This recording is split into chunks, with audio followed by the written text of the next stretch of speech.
Baie welkom terug by nog 'n saamleesgeleentheid uit 1 Korintiërs 3. Vandag vers 12 tot 15. Bou ons met goud of gras? Of iemand nou op die fondament bou met goud, silwer, kosbare stene, hout, gras of strooi, elkeen se werk sal duidelik word, want die dag sal dit aan die lig bring. Deur vuur sal dit geopenbaar word en die vuur sal die gehalte van elkeen se werk op die proef stel. As iemand sy bouwerk behoue bly, sal hy sy loon ontvang.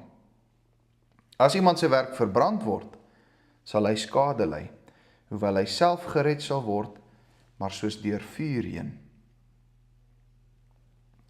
Onthou net gou dat dit hier in hierdie gedeelte gaan oor die opbou en die ontwikkeling van die kerk van die Here Jesus Christus. Hy is die een en enigste fondament wat klaar gelê is. En Paulus het dit reeds gewys, dat leraars en herders op hierdie fondament moet bou. Moenie jou eie fondasie gaan grawe nie, bou op Christus. Nou, in hierdie volgende verse, vers 12 en verder, word dit duidelik dat daar 'n verskil is in die gehalte bouwerk.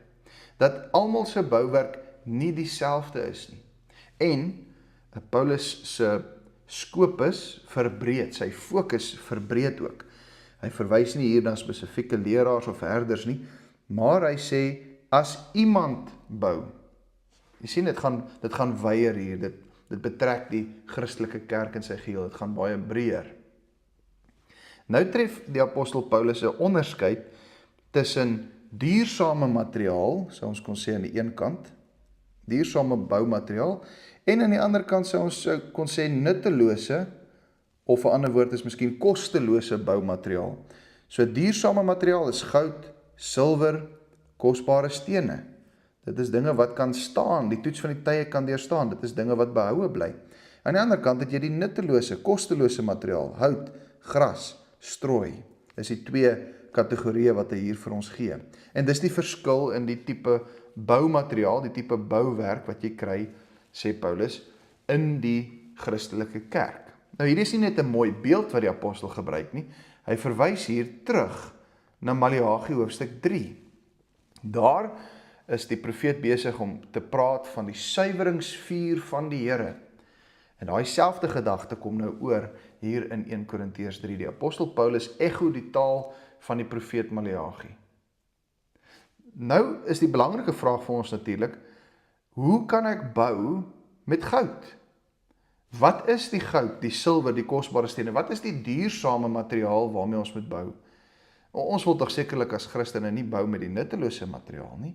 Veral nie in die lig van die res van hierdie verse wat sê dat die nuttelose werk gaan verbrand nie. So, hoe kan ek bou met goud? Hier is dit baie belangrik dat ons soos altyd moet kyk na die konteks. Die konteks gee vir ons die antwoord. Die konteks, net om jou geheue te verfris, het mos vir ons gesê dat die gemeente daar in Korinthe moet fokus op die wysheid van God.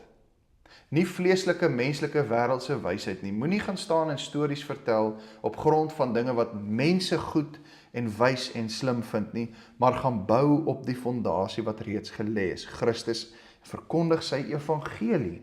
Ja, die evangelieboodskap is in die oë van mense dwaas, maar hierdie wysheid van God, die evangelie van God, is iets wat deur die Gees geopenbaar sal word. Dit is die kosbare stene, dis die silwer, dis die goud. Moenie gaan bou met menslike wysheid nie. So die nuttelose materiaal sou ons hier kon sê en byvoeg, is menslike wyshede teenoor God se wysheid. Hout, gras, strooi, dis menslike wysheid. Dit kan nie staan nie, dit sal nie toets van die tye kan deurstaan nie.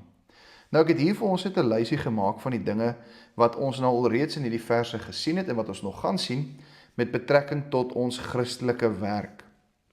Christelike bouwerk. Ons sou ook kon sê die Christelike dienswerk. Daar's 'n paar aspekte wat uitkom. Die eerste en die tweede het ons reeds gesien. Ons het gesien ons moet bou op Christus, hy is die eerste en enigste fondasie. Ons het nou ook in vers 12 gehoor dat ons met duursame materiaal moet bou. Nou vervolgens gaan ons nommer 3, 4 en 5 sien. Nommer 3 is ons bouwerk sal in die lig kom. Nommer 4 is ons bouwerk sal getoets word. En nommer 5 is ons goeie werk, ons goeie bouwerk sal beloon word.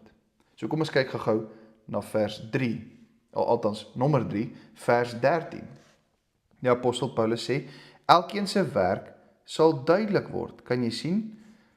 Dit sê dat ons bouwerk aan die lig sal kom.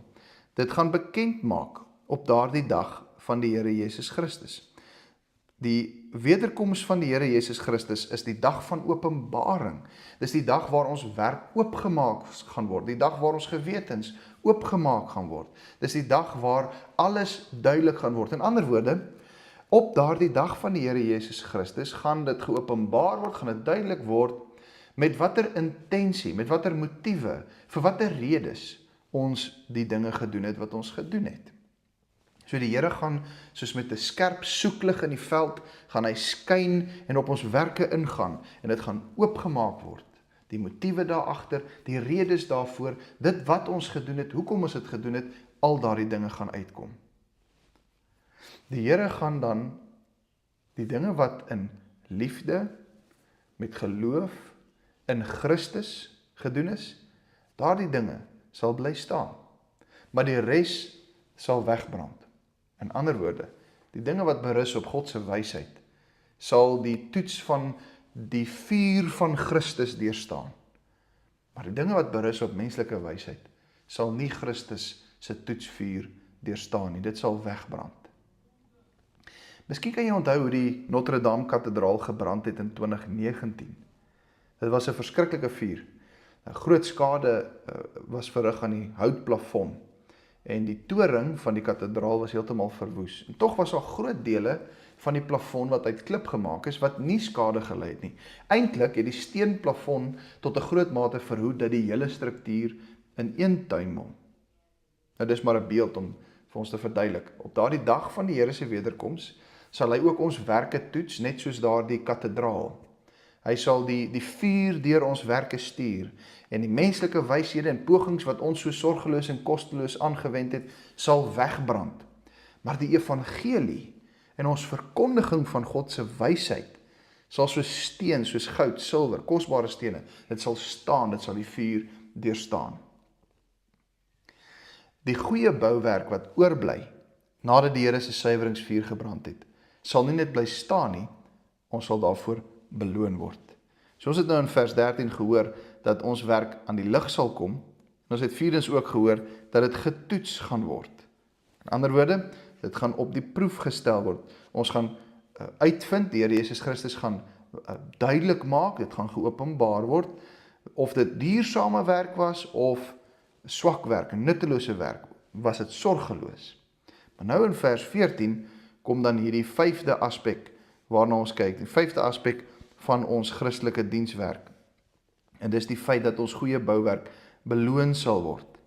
As iemand se bouwerk behoue bly, met ander woorde die toets van Christus se toetsvuur deurstaan, dan sal hy sy loon ontvang. Is dit nie pragtig nie? Hierdie belofte van beloning. Nie net sal ons goeie bouwerk bly staan nie, ons sal daarvoor beloon word. Nou let gou mooi op, die Here sê nie hier, hy sal beloon wat gesê is en beloof is nie. Die Here beloon nie allerhande praatjies nie, hy beloon wat ons op sy fondasie doen. Hy beloon die bouwerk. Hy beloon die werk, die dade wat op sy fondasie staan. Miskien klink hierdie gedagte van loon vir jou vreemd, en jy wonder, is dit ooit Christelik? Maar gaan kyk 'n bietjie, en ek wil jou eintlik nooi en uitdaag om te gaan kyk in die Bybel, na al die beloftes van beloning vir ons goeie werk. En hier is nou ook die belofte van beloning vir ons, wat alle en elke vorm van menslike wysheid wil vermy, om alleen op die evangelie van Christus te bou. Daar is beloning vir ons, wanneer ons op hierdie manier bou. Nou wat hierdie beloning presies is, word nie hier vir ons uitgespel nie. Dit sal ons sekerlik eendag sien. Maar, vir nou kan ons in hierdie verse baie duidelik sien, dat die Here se goedkeuring van ons werk, dit is tog 'n beloning op sigself. Die feit dat ons werk die Here se toetsvuur, suiweringsvuur, eendag sal deurstaan. Wat 'n beloning en wat 'n troos. Nou in vers 15 moet ons die vraag vra en wonder ons, Maar wat as ek werk gedoen het, en ek weet ek het werke gedoen, wat berus het op mense se wysheid? Dinge wat ek nie gedoen het vir die eer van die Here nie. Wat van daai kostelose menslike dinge wat ek gebou het en soveel ure aan spandeer het, maar dit het nooit op die regte fondasie gerus nie. Wat as ek werk vir die Here gedoen het wat nie goeie gehalte werk was nie? Wat as ek goeie dinge gedoen het wat menslik goed gelyk het, goed geklink het, maar dit uiteindelik berus op menslike wyshede en foefies en praatjies? Wat daarvan? Vers 15 sê, as iemand se werk verbrand word, in ander woorde, dit het nie behoue gebly nie, dit het nie bly staan nie, dit was nie duursaam nie, dit het verbrand. Wat dan? Wat gebeur met hom? Wel, hy sal skade ly. Hy sal skade ly. In ander woorde, daar is nie beloning vir hierdie werk wat berus op menslike wyshede nie. Daai werke verbrand. Maar nou moet jy nog verder lees, want hier kom troos by.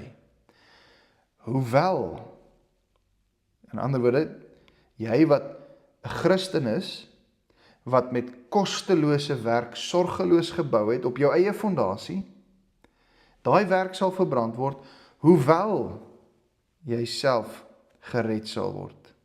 In ander woorde, dis nie jou dienswerk wat bepaal of jy gered word nie. Kan jy dit sien? Jou saligheid hang nie af van jou dienswerk nie.